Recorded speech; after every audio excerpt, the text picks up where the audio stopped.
واش عمرك حسيتي بالقشعريرة في جسمك فجأة بلا سبب واضح؟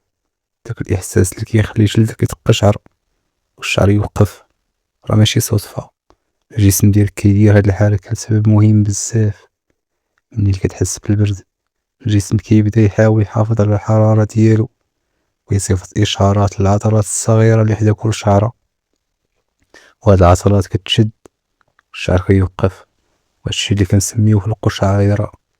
في الحيوانات هاد الحركة كتعاونهم يتدفاو حيت الشعر كيحبس الهواء الدافي، ولكن عند الإنسان بقات غير كردة فعل.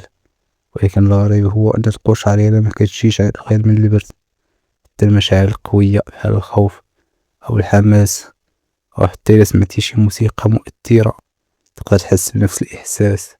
السبب هو أن الدماغ ديالك كيتفاعل بسرعة ويطلق إشارات في الجسم كامل ويخلي نفس العضلات تخدم. هادشي كيبين أن الجسم ديالك مربوط بالمشاعر ديالك بطريقة عجيبة.